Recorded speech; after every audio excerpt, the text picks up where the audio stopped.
Do you give a telling presentation that allows you at the end of your presentation, F&I menu presentation, to handle customers' concerns? In other words, at the end of each of your F&I presentations, are you able to say which option works best for you? And when the customer says, I'm not interested in the options, which is probably one of the most common objections you'll get in one form or another, they might say, I don't think I need it. I'll take my chances. I'm really not interested. How about this one? I don't want my payments to go up. Are you prepared to handle that at the end? Giving a telling presentation, one that tells features only. You know that worry-free column includes a vehicle service contract. And what does a vehicle service contract do? Think about it. It does one thing. It pays for mechanical electrical breakdowns for a certain period of time and miles. I often say, what does a tire and wheel do? It pays for damage to your tires and wheels. It pays for. That's the feature. The feature of all these products that you have available to your customer simply pay for the perils of ownership. That's what I like to call it, because everybody faces some type of peril of ownership. Let's take that lease customer for an example. That's only going to keep the car 3 years. They're relying on the 3-year, 36,000-mile warranty, the 5-year, 60,000-mile warranty. And they don't care about the powertrain warranty. They're only leasing the car for 3 years, maybe 3.5 years. So they feel that, hey, if anything's going to happen, the factory's going to cover it. What about those things that the factory doesn't cover? I often say, just because the factory doesn't cover it doesn't mean it can't be covered. Think about that statement. Mr. and Mrs. Jones, I get it.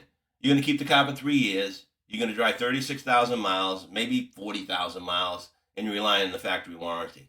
Okay, I get it. But what about the other perils of ownership? Like a flat tire, a damaged rim, a ding or a dent, a chip or crack in your windshield, soiled paint, soiled exterior. What are you going to do about that? The factory doesn't cover those things. And just because the factory doesn't cover it doesn't mean it can't be covered. You can cover those things today. And you can have someone else assume the risk outside of the factory warranty. That goes as well as a short-term owner.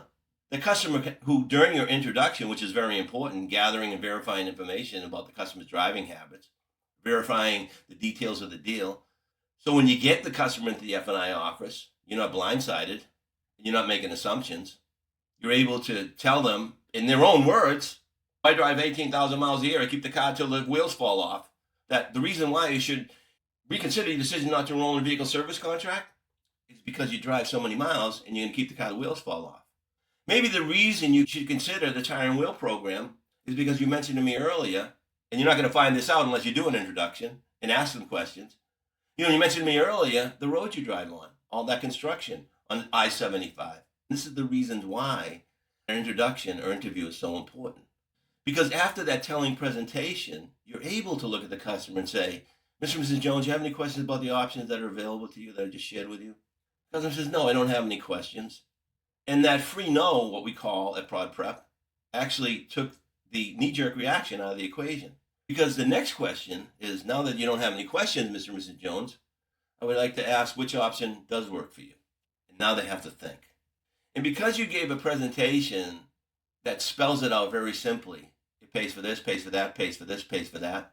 The only thing that really protects the vehicle, and you've heard me say it a million times, is the fabric and paint treatment. Once applied, it protects the interior and exterior against the elements. It will pay for minor rips, tears, and burns.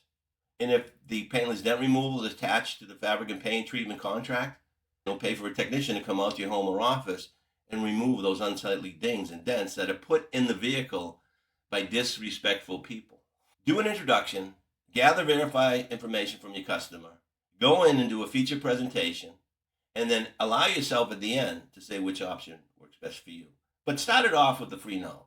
Very important to set the ball up on the tee by asking the customer, after reviewing the options I just shared with you, do you have any questions about them? The customer will probably more than likely say, no, I don't have any questions. Quite frankly, if they do have a question, they're going to ask you about a product, you're more than likely going to sell that product. So, any questions about the options I just shared with you, Mr. and Mrs. Jones? No, I don't have any questions, Gerry. Great. Which option works best for you? The 3 most common objections you're probably going to get are, number 1, maybe not in this order, I don't want my payments to go up. I'll take my chances. I don't really think I need it. Those are probably the most 3 common objections, outside of had it before, never used it. Fact is, you got to learn how to overcome the I don't feel a need, I don't feel the need right now, and I don't feel I have enough money. And if you go to Prod Prep, there's answers to all those customers' concerns. So just a short little take on Prod Prep. Go to Prod Prep after this video and check it out because we have all the answers. But let's get back to handling these objections, the most common objections. Let's talk about the I'll take my chances. Did the customer say to you, or let me ask you a question, what did the customer just say? They didn't say I don't want it. They didn't say I don't need it. Maybe they did a little bit. What they said was that they're willing to take the risk. That's what they said. By saying, I'll take my chances, what I heard them say, or what I translated in my head as them saying, is they'll assume the risk. Now you have to ask the customer, why would you want to assume that risk? Especially in today's economy. Why don't you let someone else assume that risk? It's just going to increase your payment by an additional $80 a month. $80 a month? That's ridiculous. Well, it's really not when you break it down. It seems like a lot on the surface, but it adds up to maybe like $2.75 a day. And when you consider the amount you're paying per day for the vehicle, the lease payment, is another $2.75 really going to make a difference in your lifestyle? But certainly having to pay for a new tire or a rim, or after the factory warranty expires, a breakdown, would certainly hurt your budget, wouldn't it? Or your savings account, or your checking account. That's the type of conversation you have to have with the customer. So when the customer says to you, I'll take my chances, you got to transfer what they said into, I assume you're willing to take the risk. And the customer looks at you. That word risk is a big word. So you're willing to take the risk? What's the customer going to say to you? Yeah, I want to take that risk. Or maybe they will say that. Yeah, I'm willing to take that risk. After all, I never had a problem in the past. I've been owning these cars forever and never had a problem in the past. You mean to tell me you never had a flat tire? Of course I have. Hasn't everybody? You never had a ding or dent in your vehicle? I have a couple times. You never had soiled paint? Come on, man. These are the perils of ownership. And you have to bring the customer, sometimes, like I call it, take them back. Take them back to a point in time where they did have a problem. Maybe it wasn't a big problem, but they had a mishap. And they were dissatisfied. And you got to put them in that mood. So when a customer says, I'll just take my chances, turn it into, so I assume that you're willing to take the risk. Why would you want to assume that risk when you can have someone else assume that risk? I get it. You're going to rely on the reliability, but what about the other things that the factory doesn't cover? And remember, just because the factory doesn't cover it doesn't mean it can't be covered. Here's another one. Every mile you drive, you're going to get closer and closer to someone putting a ding and dent. Or every time you park. Every mile you drive, you're going to get closer and closer to a pothole that's going to ruin a rim or you're going to have to replace a tire. When you talk like that, you're going to sell more. But it all starts with that telling presentation. So we talked about, I'll take my chances. Let's talk about, I don't want my payment to go up. What did they say to you?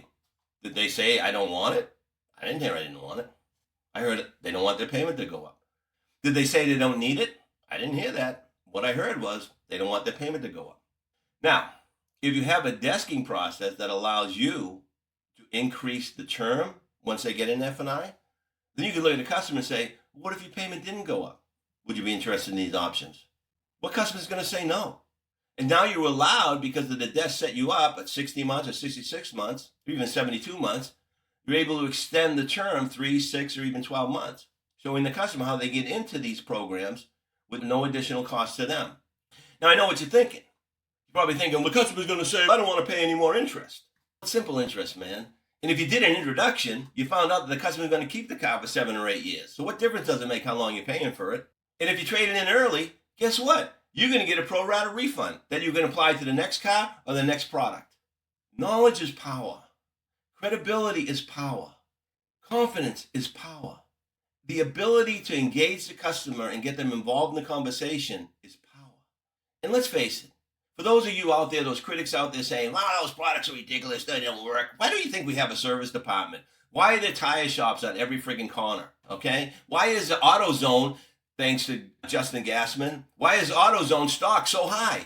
Because parts are in demand and vehicles break down and people need tires and people need to replace rims and people need to buff out scratches and people need to remove dings and dents and people need to clean interiors and people need to clean exteriors.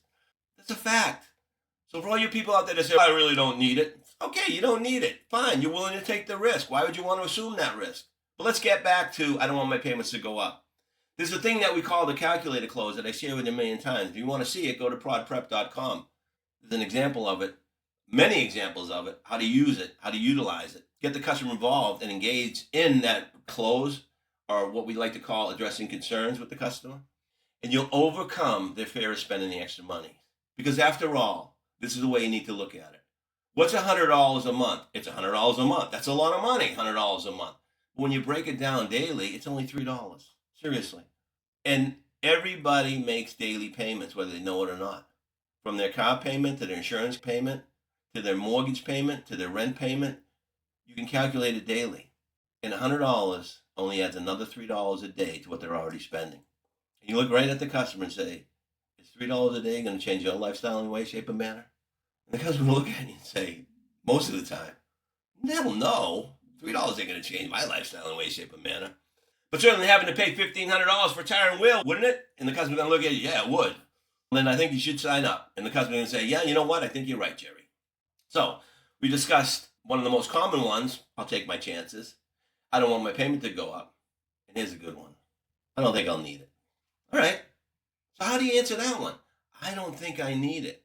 Oh, by the way, if they say I don't want it, they're lying. Not really lying. They're kind of fibbing a little bit. Because let's face it. Think about it. For all those critics out there saying that it's no good, that all these products are snake oil and that they don't work and that is crazy to buy them, if you were to give them to them, they'd all say, oh, thank you very much, because they all want them. The challenge we have in the finance department, after we have a captive audience, in other words, they bought a car from us, so that's all done. They own the car. Now it's pride of ownership. Let's protect their investment. It's not an investment. Let's enhance their ownership experience by offering these options and tell the customer, these are nothing more than enhancements to your ownership experience by providing you with risk-free driving. I know it's going to cost you more. There's a cost you're going to have to pay to drive risk-free, but at least you have the peace of mind of knowing that if anything were to happen, you're going to be covered. I know I'm saying a lot of things here, but these are all the things that run through my head when I'm sitting in front of a customer. And through practice, drill, and rehearsing, all these things will be running through your head. It's like a toolbox inside my mind. And you got to pull out, just like a technician, you got to pull out, they don't use tools anymore because we don't have mechanics, but you got to pull out the right verbiage. Logical, intelligent dialogue that draws the customer into the conversation rather than away from the conversation. So when a customer says, I don't want it, that simply means they don't want to spend the extra money. And you got to prove to them that they want it. It's just a matter of justifying the cost. But when they say they don't need it, you got to remind them, you may not need it, but you may need it. You never can tell. Isn't that true? Now think about that statement. Isn't that true? You never can tell. I mean, let's face it, you don't have a crystal ball showing the future, what's going to happen, what's not going to happen. And if something were to happen, wouldn't you be happy that you had the program to transfer that risk? Because there are two things that happen when something happens to a vehicle.